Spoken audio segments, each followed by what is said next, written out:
Antoine Russell's thoughts on this weekend's fights. Where you want to start from, the co-main event or the main event? Where you want to jump in? All right, well, I got to inform you. I didn't see all of the fights. I saw Mason, Abdula Mason, Yep. and Teofimo. That's all I saw. The TV network was kind of like shaky and flaky on my end. So I was kind of like upset, like, dang, I can't see all the fights. So I had to actually like skip around a little bit just to get the channels that I wanted. So whichever one between Abdul and Teofimo Lopez, I'm all for it. All right, cool. So, what you think about Abdullah? Abdullah, he's nice. I like him. Very sound. He's young, which is good, even better, because a lot of times they say hard work beat talent. But he obviously put in hard work and he got talent. You know what I mean? And you can't stop both of those uh, attributes. If you got both of those, a person damn near got to be bionic to beat you. And,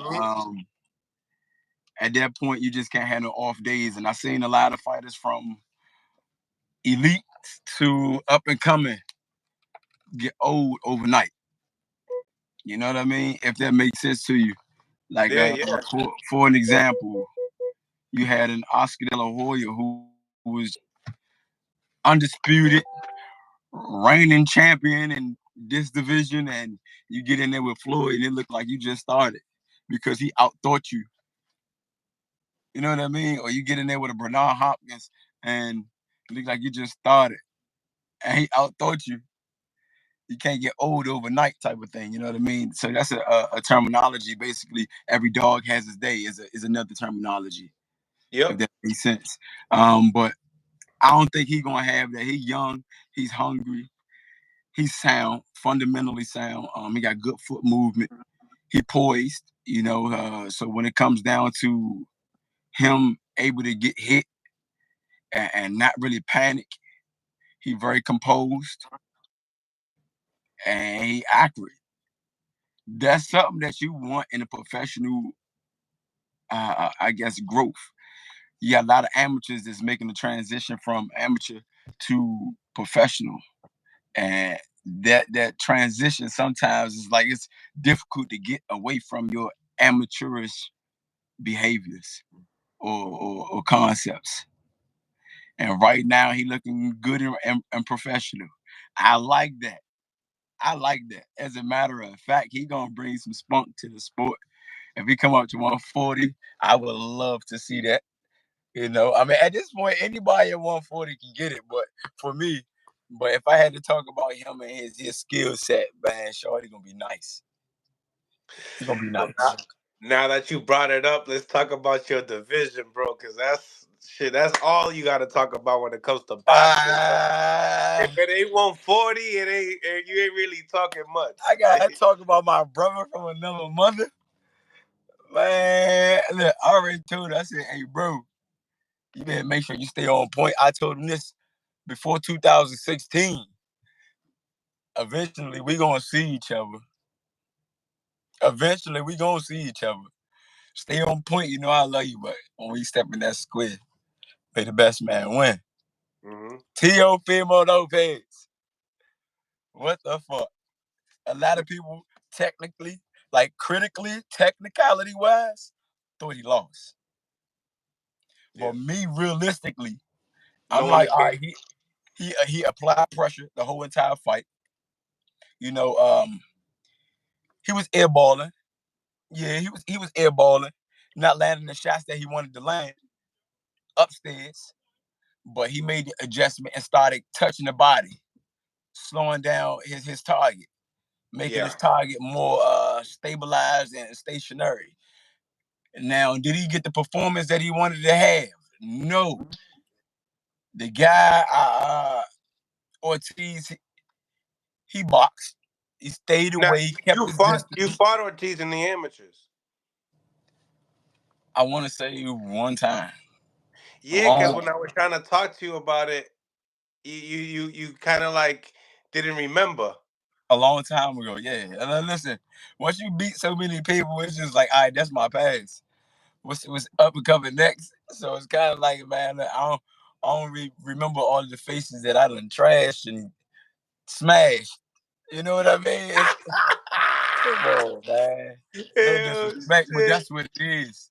No disrespect, but that's what it is, man. If you're in the past, you're in the past. You gotta catch up to me at this point. He's like, do you remember all the shorties Right. you And look, smashed? I was this close to forgetting Santiago. I was like, man, what is his name? So Santiago. Yeah, that's right. Shit. I did fight him. so you tell me, what did they make the right decision?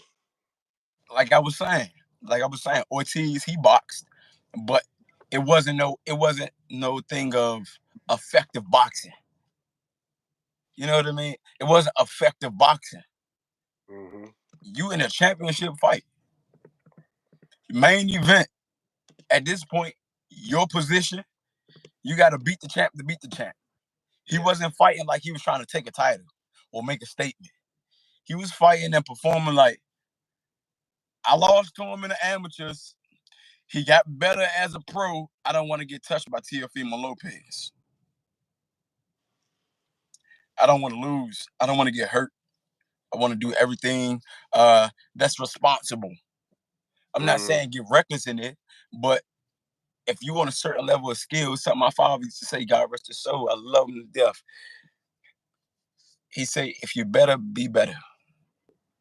mm, So when it comes down to recklessness for real, or should I say taking risk, it's not really a risk if you know you got the skills to do certain shit. And I believe that if you knew that you was fighting Teofimo Lopez and you say that you on a certain level professionally, you should be able to go in there and take this fight to that boy and take his title.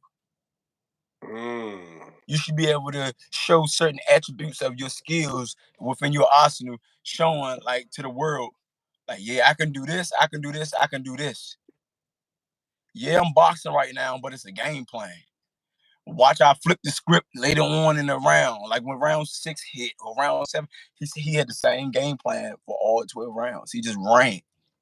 You know, he stayed responsible. Like I said, he didn't take no risk. And it really wouldn't be deemed as a risk if you're that high skilled. If you're better than your opponent, be better. If you're gonna box and stick and move and really not land anything flush to the point that you're gonna slow your opponent down, cool. Do that to kind of like get him fatigued. But later in the rounds, you gotta switch it up so you can start stopping this guy in his tracks because he's still coming. Like it's third round. Teofimo didn't even look like he got tired. There's a lot of Mm. air balls going on. That's why Teofimo started going to the body. He saw that he was running. What I can say is I thought, man, my brother from another mother would have been smarter enough to cut the ring off better. Like, goddamn. Yeah. You know what I mean? But hey, to each his own. You know, he got the victory, and I believe the decision was a correct decision because the champion wasn't beat. He wasn't beat. Understood. Understood.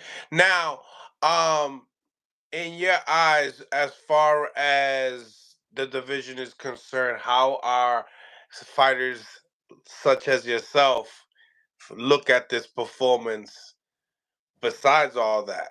You know what I'm saying? Like, How do I see that is performance? there any type of exposure here? Did Jermaine present any type of problems to Teal that you be like, oh Teal, better stay away from me, type of deal? Honestly, I definitely saw some kinks in both of their armor. You know, I think being a critic when it comes to the sport, you definitely gotta have the eyes for it. Like the IQ, you gotta have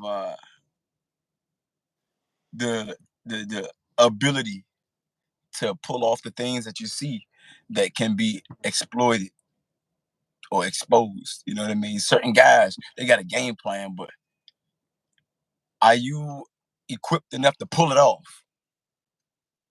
That type of thing that matters. Like I know me personally, I'm equipped to get at both of their ass. I got pressure. I got a lot of heart. I got ring IQ. I got speed.